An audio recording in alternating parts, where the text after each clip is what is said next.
Rieccoci, Primus Inter Pares, appuntamento del mercoledì, questa sera prolungato, 3 parti, ospite in questa parte il dottor Sergio Russo, dirigente della Polizia Postale del Veneto. Abbiamo parlato di quello che fanno i criminali per entrare nelle aziende, ovviamente tramite il web, e derubarli e ricattarli. Ora parliamo invece, dottor Russo, di pedopornografia, che è un'altra criminalità, questa davvero credo che meriterebbero la galera chi li fa e poi buttare via le chiavi, come si dice in un gergo rapido. E lì riuscite, com'è la situazione lì, visto che ce ne sono moltissime, aumentano continuamente, riuscite a scoprire, ci sono i singoli, c'è anche lì un'organizzazione per guadagnare, per fare cosa, oppure c'è solo il malato sessuale nei confronti dei bambini? Beh, dunque, in termini di sfruttamento sessuale di minori online, diciamo che la Polizia Postale delle Comunicazioni ha una sorta di esclusività nel fare queste indagini. L'organizzazione è nazionale ed è improntata su un centro nazionale per il contrasto alla pedopornografia online, che anch'essa si avvale di tutti i centri che sono dislocati nelle varie regioni. Ma queste fotografie dei bambini, semplifico il tutto, hanno un valore, cioè c'è chi vende queste fotografie, c'è chi guadagna, c'è il malato di mente che le acquista anche, cioè, oppure c'è chi se le crea da solo? Lei ha centrato tutti gli obiettivi, c'è sia un valore economico e quindi una finalità di lucro in chi produce queste immagini, perché c'è molta richiesta, del resto la legge del mercato è proprio questa, se c'è la domanda c'è l'offerta e il prezzo, più è alta la domanda. Mio nonno mi diceva mezzo mondo si compra, mezzo si vende. Mezzo si vende, ecco, va bene, è l'applicazione di fatto di questo concetto, c'è molta richiesta e poi ovviamente la pedopornografia online, che nasce appunto con la diffusione degli strumenti informatici, lei capisce quanto può essere facile al giorno d'oggi entrare in possesso di filmati di abusi sessuali effettuati anche dall'altra parte della terra, in qualsiasi posto del mondo, perché la rete non dobbiamo demonizzarla, è pur vero questo, la rete comporta e sicuramente ha portato dei vantaggi inenarrabili ad ognuno di noi. Dall'altro, la seconda faccia della medaglia purtroppo la vede anche come utilizzo per questi turpi commerci.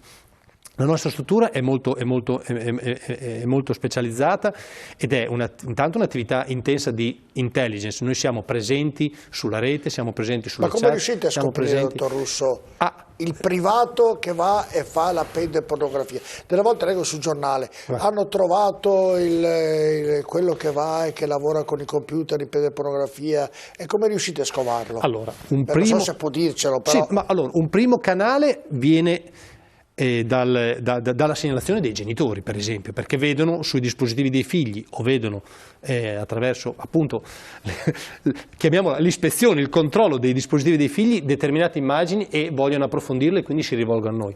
Dall'altro ci sono delle strutture anche internazionali, per esempio americane. In America è molto diffuso questo fenomeno, che controllano tutti gli internet service provider e il passaggio di determinati contenuti e le segnalano.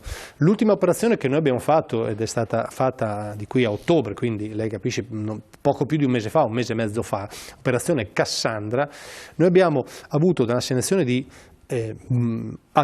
quasi una ventina di utenti italiani che attraverso un social internazionale molto famoso scambiavano e chiedevano immagini di natura pedopornografica. Le abbiamo individuati, le abbiamo identificati, li abbiamo perquisiti, siamo andati, abbiamo sequestrato dei dispositivi informatici, in alcuni casi abbiamo dovuto arrestare queste persone perché detenevano ingente quantità di denaro, di materiale prodotto mediante lo sfruttamento sessuale di minori, e poi dal materiale che noi sequestriamo, da lì parte, e anche questa è una competenza altamente specialistica della Polizia delle Comunicazioni, è quella di guardare all'interno dei dispositivi per vedere quali sono i canali che loro utilizzavano in quel caso possiamo essere avviare delle attività sotto copertura per poter entrare in questi canali. Invece per quanto riguarda la pornografia, è lecita nel web rispetto alla pedopornografia oppure no? Assolutamente, questa materia che noi trattiamo deve avere ad oggetto delle immagini e dei filmati che ritraggono minori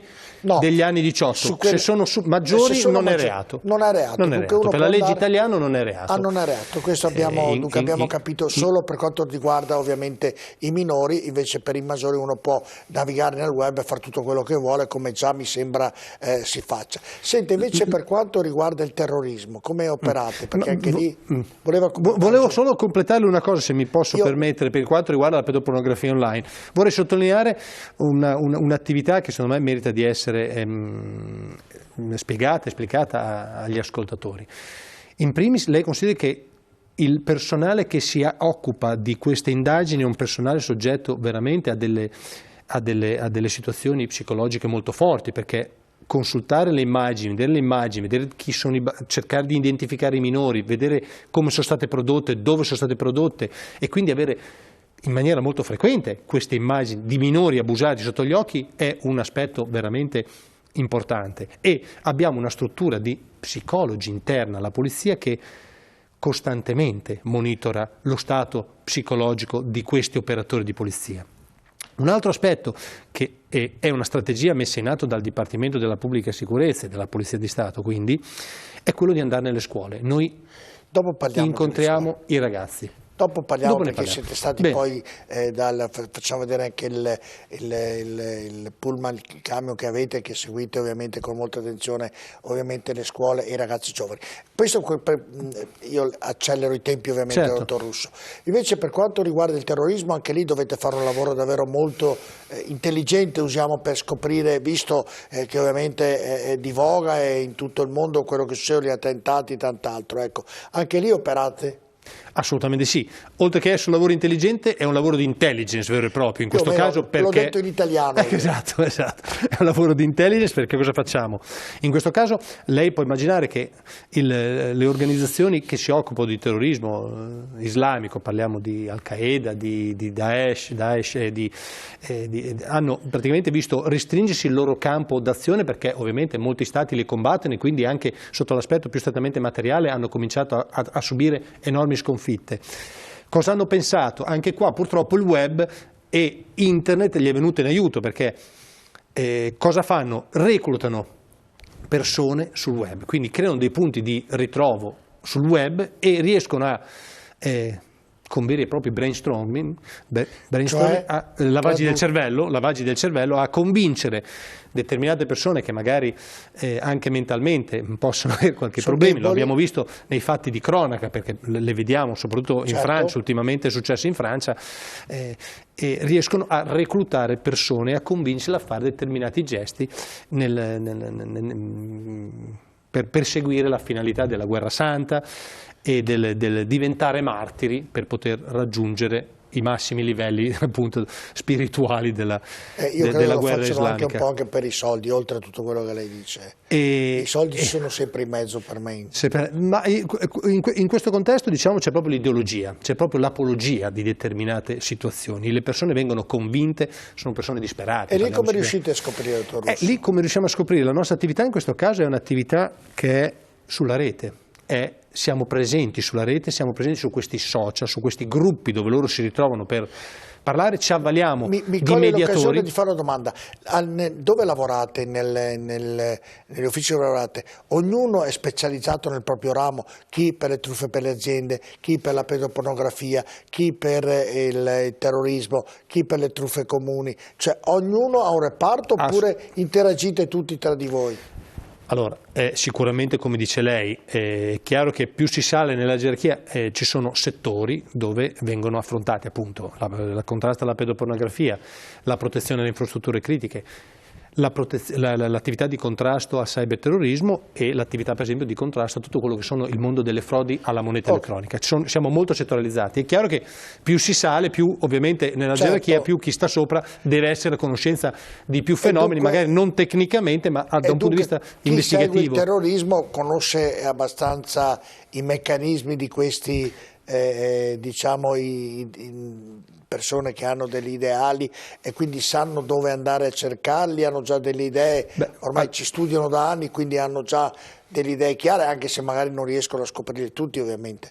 Beh, guardi, in questo settore per poter veramente conoscere queste dinamiche noi ci avvaliamo di mediatori culturali che sono anche arabi, che intanto ci servono per tradurre le conversazioni, perché naturalmente nessuno di noi è in grado di conoscere quello che possono essere la lingua araba che viene utilizzata per lo scambio di informazioni, ma soprattutto questi mediatori ci servono proprio per capire la cultura e che significato hanno determinate parole in determinati contesti, perché loro vengono da quelle zone. Certi input vengono dati alla Polizia Postale ovviamente dal Ministero dell'Interno e dal Dipartimento della Pubblica Sicurezza. Sono strategie a livello nazionale, non è il Veneto che le ha inventate. Noi ne beneficiamo e sono molto utili, le dico, in questa materia. Sì, ma sono anche ci avvaliamo di esperti. Sì, ma sono praticamente, in parole povere, per semplificare, lo Stato che vi dà l'input di seguire queste, ovviamente per quanto riguarda il terrorismo, queste strade dove ci sono dei pericoli.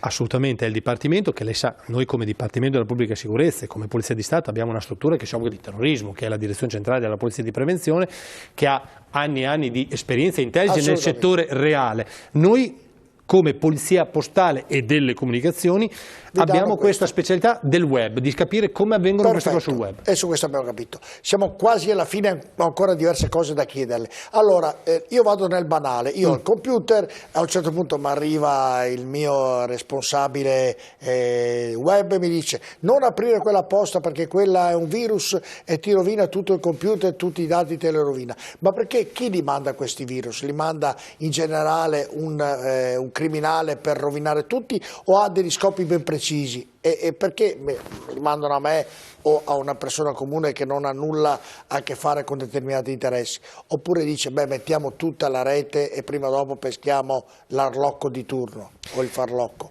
Beh, diciamo che allora il settore di cui stiamo parlando, che anche questo è di nostra stretta competenza istituzionale, è quello del financial cybercrime o delle frodi informatiche. Le frodi informatiche sono conosciute ampiamente dai navigatori, dagli internauti del web come intanto il phishing. Il phishing è il fenomeno col quale phishing è l'acronimo di freaker e phishing, pescare e fregare e raggirare, diciamo. Vengono sottratte le credenziali. Ognuno di noi ormai oggi ha un contratto di home banking, ognuno di noi ha la possibilità di poter muoversi anche finanziariamente, anche economicamente, attraverso il web, naturalmente. E la cosa appetibile per queste forme criminali, per queste appunto organizzazioni che qua siamo in mano, cioè la criminalità di questa natura è in mano delle organizzazioni altamente specializzate, cerca di captare, di rubare il numero della carta di credito. Di rubare il numero della carta, l'accesso al conto corrente, l'accesso alla Poste Pay, cioè una serie di dati digitali che consentono, studiano queste cose, certo, ci sono software. Quindi come avviene? Qua per la legge dei grandi numeri, mentre abbiamo detto che per quanto riguarda le infrastrutture pubbliche / private si fa uno studio e si, diciamo, indirizza la propria attività criminale verso aziende più importanti. Che consiglio può dare a me personalmente e a tutti quelli che ci ascoltano perché ciò non accada? Beh, allora, i consigli sono: internet è una possibilità, abbiamo detto, che offre a tutti collegarci ovunque, con chi vogliamo e dove vogliamo, fare acquisti online, fare tante attività online. E in questo i consigli sono quelli di attenzione, però, avendo però una Ferrari in mano, il click ormai produce una serie di effetti anche nella nostra sfera economica. Può non sembrare questo, ma bisogna fare attenzione. Quindi intanto le mail. Le mail è uno strumento che viene ancora ampiamente utilizzato da queste organizzazioni e l'attività di spamming. Vengono inviate migliaia, per non dire decine di migliaia, di email, e tra queste decine di migliaia, le dico, per esempio, c'è un fenomeno che si chiama mail bombing. Un bombardamento sarebbe un bombardamento di email. Ti arrivano una serie di centinaia e centinaia di email, tu nella fretta magari clicchi la mail sbagliata e accedendo a quella mail... Come posso evitare, se commetto l'errore banale, di mattina sono assonato, clicco quel click, sono rovinato? Allora, analizziamo prima l'aspetto della prevenzione, poi vediamo se clicchi cosa bisogna fare. L'aspetto della prevenzione è quello di fare particolare attenzione. Io richiamo l'utente a fare particolare attenzione. Purtroppo noi siamo abituati ogni volta a cliccare mail e questo casca, cioè facciamo il gioco di chi ci sta provando a frodare. Se clicca deve rivolgersi il prima possibile, quindi intanto verificare cosa è successo sul proprio conto corrente, bloccare il conto, la prima cosa ovviamente, e poi rivolgersi a un ufficio di polizia postale o delle comunicazioni che siamo presenti, un sito apposito, e in più si può anche far capo ad un sito che si chiama Commissariato DPS Online, al quale ci si può rivolgere per avere intanto consigli, precauzioni, quali precauzioni adottare per non cascare in questi errori, quindi vengono... Lo può ripetere il sito? Commissariato DPS Online, cioè www.commissariato DPS Online tutto attaccato.it naturalmente, e rientriamo in questa nostro... Siamo alla conclusione, dottor Russo, davvero ci vorrebbero ore per parlare di queste cose, io sto semplificando, però la riviterò quando la possibilità di venire per trattare una tematica solo, perché trattarne molte si cerca di capire e non capire. Invece lei ha spiegato talmente bene che mi piacerebbe capire ancora più di pedopornografia, di truffe che arrivano normalmente a tutti gli utenti. Insomma, visto che il web è il futuro, è quello che ci permetterà di lavorare senza andare nei vari uffici, senza soprattutto sborsare del denaro liquido, ma pagando con delle carte, quindi il vostro lavoro è sicuramente di un'importanza vitale. Però andate che nelle scuole, Mattarella è stato ovviamente all'inaugurazione dell'anno scolastico, e lì avevate un bel punto, tra poco vedremo anche le immagini. Mi racconti un po' quello che fate in seno ai ragazzini, proprio insegnate a loro determinati comportamenti, e adesso fra poco vedremo le immagini. Beh, dunque è sempre molto entusiasmante confrontarsi con i nostri adolescenti, con i nostri figli, e quindi le persone, questi ragazzi che sono nati e sono nativi digitali, sono i cosiddetti millennials e loro... Eccolo qui, scusi se l'interrompo perché è bellissimo. Questo è il nostro track brandizzato, la nostra iniziativa è Vita da Social. Non si può chiamare, come lo chiama? Perché non track. Noi lo chiamiamo track brandizzato perché Vita da Social è il titolo dell'attività che noi facciamo, è una campagna nazionale voluta fermamente dal Dipartimento della Pubblica Sicurezza e dal Ministero, dal MIUR, dal Ministero dell'Istruzione, dell'Università e della Ricerca, e con questo noi abbiamo un'aula multimediale che, vabbè, ultimamente non lo possiamo più utilizzare perché bisogna stare in spazi aperti col Covid, e questa è la manifestazione che noi abbiamo fatto a Voi Ugani, dove c'è stata l'inaugurazione dell'anno scolastico. Abbiamo incontrato un centinaio di ragazzini. E cosa facciamo? I ragazzini, è molto bello incontrarci con loro perché loro ci spiegano le loro esperienze, noi facciamo delle loro esperienze il nostro know-how per poter farli capire quali sono i pericoli che ci sono sul web, l'addescamento, la possibilità di finire in una trappola appunto di pedofili, la possibilità di condividere immagini. Istituzionale nelle scuole, quella del... Beh, la nostra presenza, le posso garantire, è molto frequente. Noi adesso ci siamo organizzati ovviamente anche noi con la DAD, la didattica a distanza naturalmente, perché entriamo nelle scuole attraverso i computer, però fino a poco prima dell'emergenza sanitaria le incontravamo nelle scuole. Questo è veramente, secondo me, un'attività che va sottolineata. Noi incontriamo centinaia di migliaia di studenti, facciamo però anche degli incontri dedicati ai genitori e al corpo docente, perché lei sa che il corpo docente è il primo diciamo, punto di contatto che hanno loro, ovviamente a parte la famiglia che è sicuramente quello predominante. Noi con i ragazzi spieghiamo di fare attenzione e soprattutto spieghiamo loro che cos'è il fenomeno del cyberbullismo, perché non sottovalutiamo. Molte volte sono vittime, sicuramente il fenomeno della pedopornografia online sicuramente le vede come vittime. Il cyberbullismo molte volte sono anche loro gli stessi carnefici, cioè coloro che attuano queste strategie. Io credo davvero bisognerebbe fare delle lezioni proprio dalle scuole, ma anche per gli adulti, per cercare di capirne di più e soprattutto come navigare all'interno del web, perché davvero c'è il bene ma c'è anche molto male, dottor Russo, all'interno del web, e voi siete quelli che dovete assolutamente scoprire il male e toglierlo. Sarà un'impresa ardua, difficile, perché c'è sempre chi inventa qualcosa per andare a rovinare il bene, però avete questo compito e mi auguro lo risolviate in tempi rapidi. Cerchiamo di fare del nostro meglio. Lei deve considerare che io vorrei che gli ascoltatori e le persone che ci seguono sappiano che noi siamo presenti, quindi se ci sono qualche dubbio, qualche incertezza, ci chiamino, ci informino e noi proveremo a dar loro delle risposte nel migliore dei casi per prevenire, laddove il danno fosse già stato causato, per intervenire anche eventualmente subito dopo per, diciamo, diminuire le conseguenze di questi danni. Quindi polizia postale in ogni provincia e anche a Mestre. In più i nostri profili sui social, Vita da Social, l'Agente Elisa e il commissario di DPS Online. Siamo anche su internet. E quindi hanno tutte le... Devono avere la presenza di contattarci e chiederci qual è. Hanno tutta la possibilità, dicevo, di chiedere aiuto in caso di necessità. È un servizio istituzionale, noi lo rendiamo ai cittadini. Davvero grazie dottor Sergio Russo che è stato con noi. Ripeto, ogni tematica avrebbe bisogno di più tempo, però ne riparleremo perché sicuramente sarà molto utile a chi segue il web, chi lavora e chi vive con il computer sotto gli occhi, perché oggi è sempre con quello, solo con quello si lavora. Grazie dottor Russo che è stato con noi. Grazie a lei. Invece io do appuntamento a mercoledì prossimo con una nuova puntata di Primus Inter Pares. Buonanotte.